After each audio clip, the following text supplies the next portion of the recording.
et bienvenue sur cette page.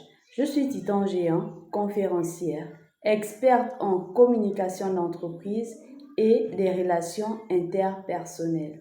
Dans cette page, j'interviens pour les relations interpersonnelles.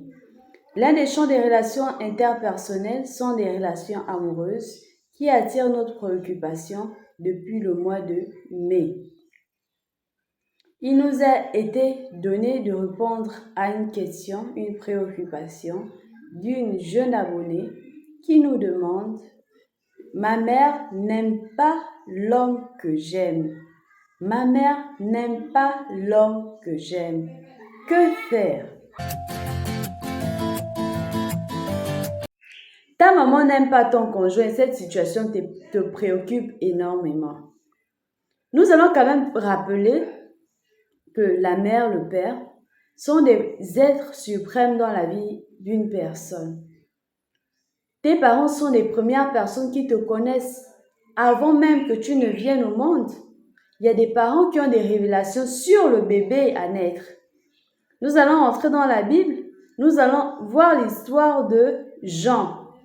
Avant même qu'il ne soit en projet, Élisabeth priait.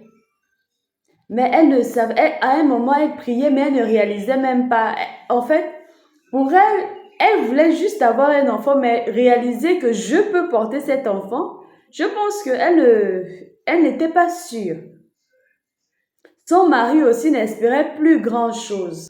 Quand Jean est venu, excusez-moi, dans le ventre, quand le fœtus, Jean était dans le ventre de sa mère, avant qu'il ne soit dans le ventre de sa mère, l'ange Gabriel est apparu à Zacharie, son père, pour lui annoncer l'exaucement de leur prière, pour lui annoncer la qualité de l'enfant qui devait venir dans sa maison.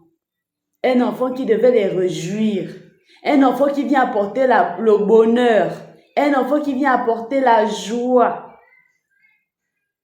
Avec Jésus, l'ange Gabriel est apparu à Marie.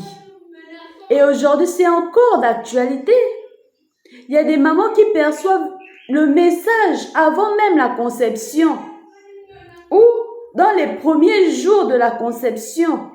Elle reçoit le message du Seigneur que l'enfant que tu portes là, source de lumière, l'enfant que tu attends, source de bonheur.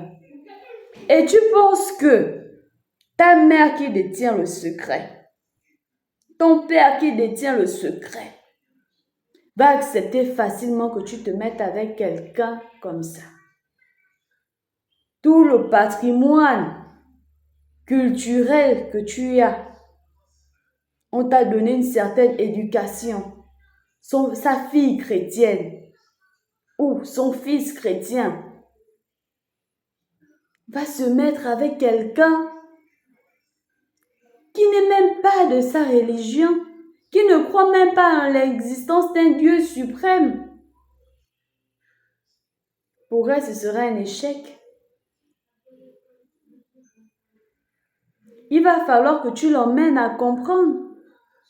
Mais avant de te dire d'abord pourquoi est-ce que maman, maman, elle ne veut pas, essaie de comprendre d'abord la situation. Avant de te dire, maman, pourquoi maman n'aime pas mon mari, pourtant il l'est, pourtant, non. Ne va pas avec pourtant si tu veux comprendre le phénomène. Ne va pas avec des appréhensions si tu veux bien analyser le phénomène, si tu veux bien comprendre la situation dans laquelle vous vous trouvez et résoudre cette situation. Amener la paix. Observe comment ton fiancé se présente à vous. Observe comment ton fiancé se présente dans ta famille, du point de vue de la gestuelle. Comment il se comporte, du point de vue du code vestimentaire. Comment est-ce qu'il vient habillé? Du point de vue du langage. Comment est-ce qu'il communique avec ta famille? Comment est-ce qu'il se tient devant tes parents? Quels sont les échanges qu'il a avec ton père et ta mère?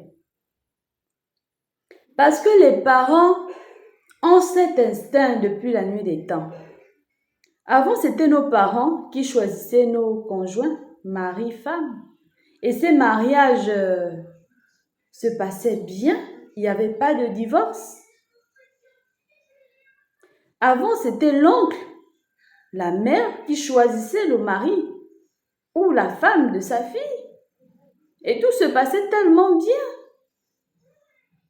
Ne dis pas d'abord que maman est méchante.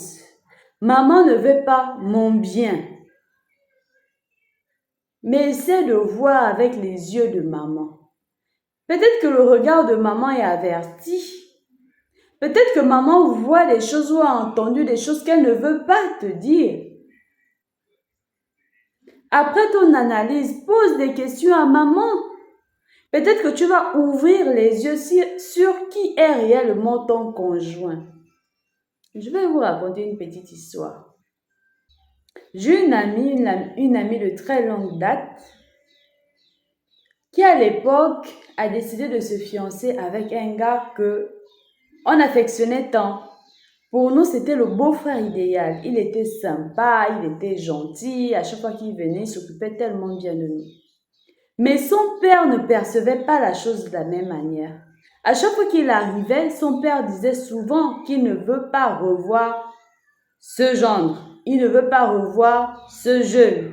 Pour lui, ce n'était pas le mari idéal pour sa fille. On ne comprenait pas trop pourquoi est-ce que il réagissait de cette manière. On n'arrivait pas à percevoir les choses comme l'oncle, comme le père de ma copine.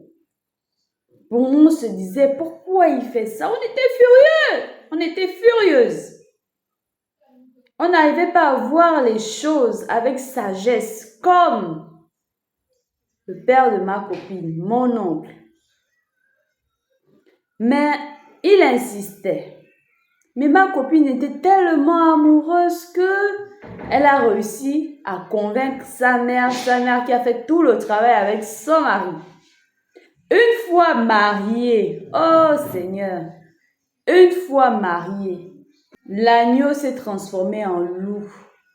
C'était des larmes tous les jours, des blessures tout le temps. Et nous, on n'avait que nos yeux pour pleurer, pour dire, et si on avait écouté, et si on avait fait attention. Donc, c'est pour te dire de ne pas penser que maman te veut forcément du mal. C'est pour te dire de ne pas penser que maman ne veut pas forcément ton bonheur. Loin de là. Maman peut-être essaie de te protéger. Elle tire des sonnettes d'alarme. Quitte à toi de l'écouter. Quitte à toi d'observer. Quitte à toi d'analyser. Quitte à toi de faire un bilan. Si réellement tu vois que les raisons de maman ne sont pas fondées, ce sera à toi d'amener maman à la raison, de convaincre maman. Si à la sortie de ton analyse, tu trouves que maman a raison, cours vite, très vite, le temps passe. Mais si maman a raison, demande pardon à ta mère. À la suite.